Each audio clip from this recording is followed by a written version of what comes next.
Alright, so I think you guys know what time it is. It's time to go over the latest happenings around Stalker 2, including major signs today that the devs are working hard on this week's upcoming patch for Stalker 2. And players entering the endgame give a stern warning, and it's also one of the reasons some players are waiting for further updates to even continue playing.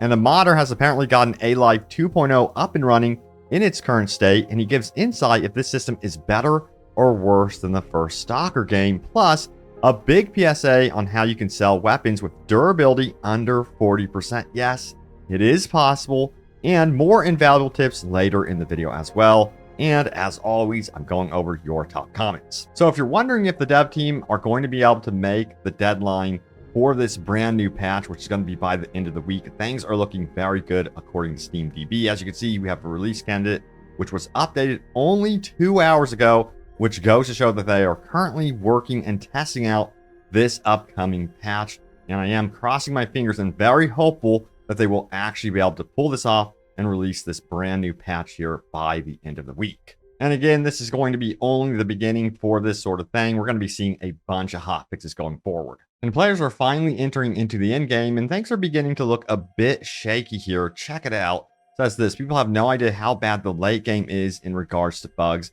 and are in for a rude awakening. Now, before we get into this, I got a question. How far along are you into the game? How many hours have you put into the game? And have you gotten out of the lesser zone? You know, there was another Reddit post, can't find it right now, but it basically stated that there's so few of you guys that have actually left the lesser zone. So overall, many players are still very much in that portion of the game and have not been able to explore a lot of the map space and gone beyond that. And a lot of players are noticing once you get beyond that point in the game, things begin to unravel, it seems. So check it out right here. It goes on to say the following: so likely get buried, but after a certain mission, the game's bugs start to take off exponentially as if no one play tested it beyond that point. I'm sure the few people who have made it that far know what I'm talking about. Towns will begin to get wiped off the map as everyone there will die, because the missions to defend them are bugged. Audio logs become permanently unplayable. After about 40 hours, my game is now hard locked from progressing as emissions cause it to crash with no workaround. Loading a save from 30 minutes prior will, and going anywhere else in the map will still end up crashing on the same emission. I can no longer play the game until there's hopefully a patch that addresses the issue. This is just one of many things that started after that mission.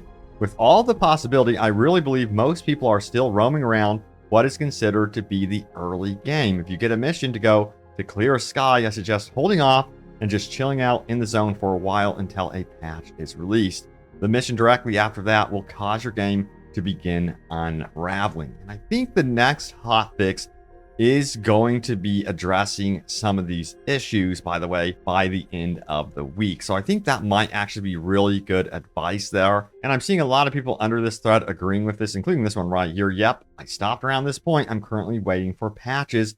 I think in all honesty, I might just take a break for a couple of months and start a new playthrough in the new year. By that point, there should be a ton of fixes and enhancements from GSC and likely mods to improve things further. And there is going to be some other games releasing here by the end of the year, Path of Exile 2 to check out. So there is going to be reason to kind of like hop off this game. And then if you wanted to wait for it to be fixed and addressed, which is a bummer to say, you could take a little break and a breather and then come back when updates are finally addressing some of these in-game issues, because yeah, it's a shame that this is happening. We also got another warning about the in-game. Check it out right here. No in-game plus explorers beware. You will lose it all. Stop or keep a save point at Pripyat. Completed the main story of Stalker 2 and only a handful of missions into Pripyat is no turning back.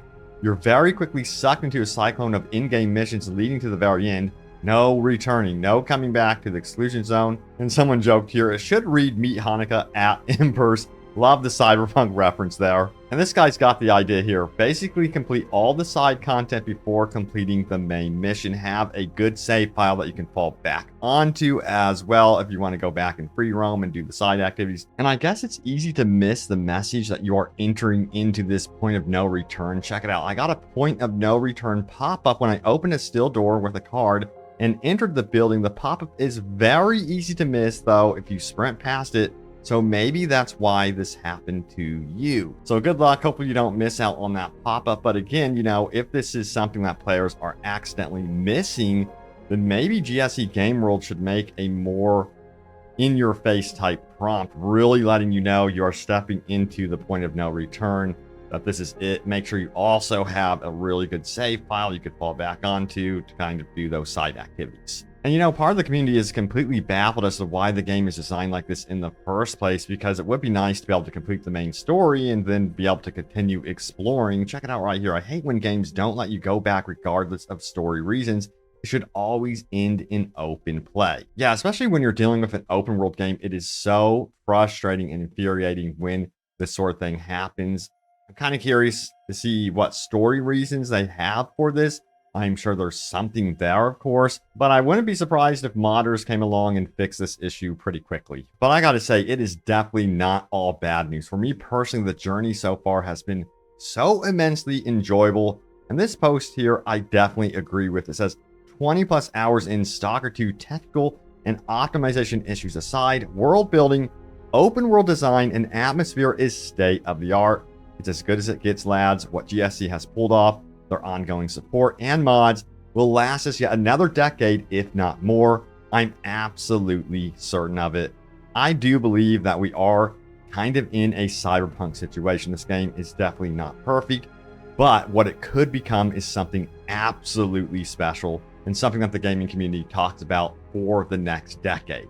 Hell, I've even seen some players going as far as saying that this is one of the best open worlds in terms of atmosphere and immersion since Skyrim. Let me know if that's taking it too far or if you agree with that or not. Anyway, this next headline definitely caught my attention. Stalker 2 mod restores most of the online A-Life functionality. This mod is called Roadside Panic. There's a YouTube video up demoing what it does, reactivating how NPCs should work, also adjusting the spawn system of enemies so they're not directly spawning behind you, catching you off guard, that sort of thing, and ensuring that, you know, if there is a sniper in a guard tower, he's going to spawn before you get there. So adjust those sort of things as well. And we have some very interesting insight from the modder that got this up and running. And as it seems right now, even in its current state, A-Life 2.0, even with this mod, isn't working, I don't believe, as intended. This is kind of like essentially the bare bones of what I believe GSC Game World wants. But hey,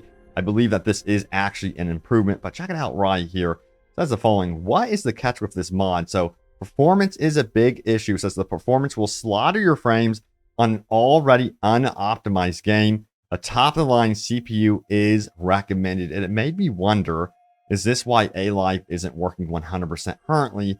Of course, there's a lot of conflicting, convoluted systems at play here that are, from what I understand from what these modders are discovering, conflicting with each other as well. So that's also problematic. But from what I'm hearing and understanding, A-Life is just very intensive when it comes to bogging down your system. It is not very friendly in terms of performance. And I think that's one of the reasons why we're not seeing it implemented 100% officially right now. I think behind the scenes they're trying to fine-tune it as they go. And there's always that conspiracy theory that GSC Game World just outright lied about the A-Life system and it's just not in the game. Well, we have another take here from this modder who asked the question, is A-Life even real? Did the developers lie to us?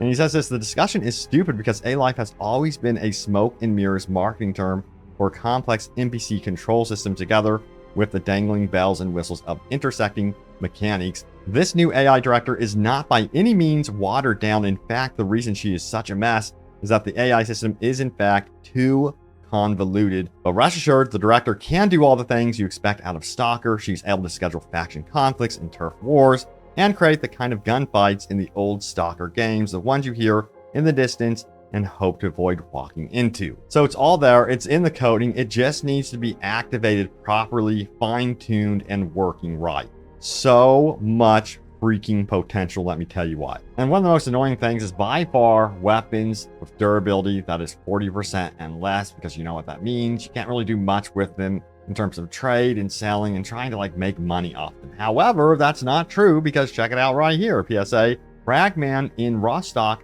buys broken equipment. So far, he's the only trader that buys weapon gears that is between 10 to 40% durability. So the more you know.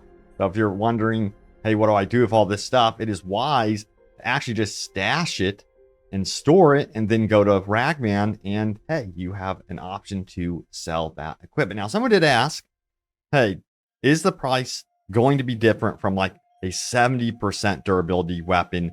And the answer is yes. Don't expect the prices to be similar. It's going to be worth less, but hey, at least you have some extra credits that you can mess around with.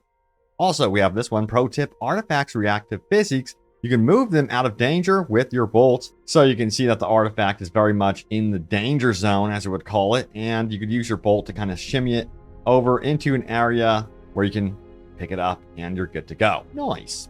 And some of you might not be aware of this, but if you run into shattered glass, you can actually get away with walking through it. Check it out right here. I didn't realize this until late in the game. You can walk with the X key to safely walk through a shattered glass anomaly. And of course, you can also crouch as well. And we have this. No way. I just assumed I'm going to get effed up here and have to repair it all. Thank you. So yes, it is possible to pull that off. But this next one is probably one of the funnier posts I have read on the Stalker 2 subreddit. Check it out. Bloodsuckers are perfectly balanced. People need to stop complaining.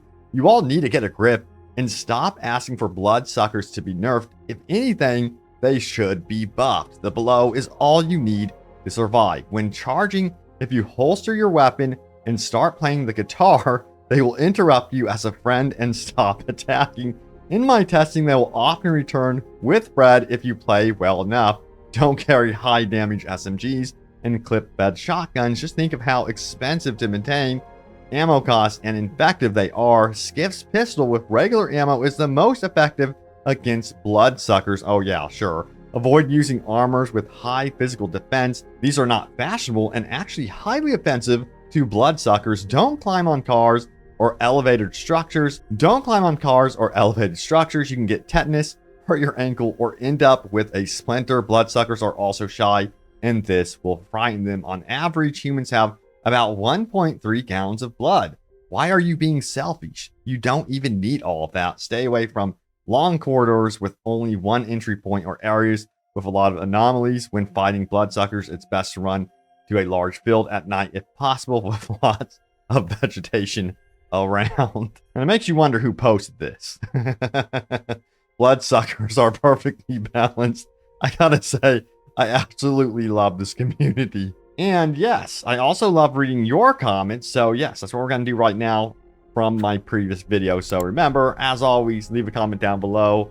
I read through practically all of them, as many as possible. I see them rolling in, and I'm gonna try to highlight as many as possible right now. So let's do it. So we have this one, which has a ton of upvotes, 661. Binoculars would be pretty much useless with A-Life not working. No point in scouting ahead if enemies only spawn within 10 to 30 meters from you. Yeah, clearly, it feels like, to be honest with you, they didn't include binoculars because they knew they had a problem. And I think, crossing my fingers here, that once the system is fixed, we do get binoculars and like night vision goggles and that sort of thing. But yeah, I really do believe they're like, you know what?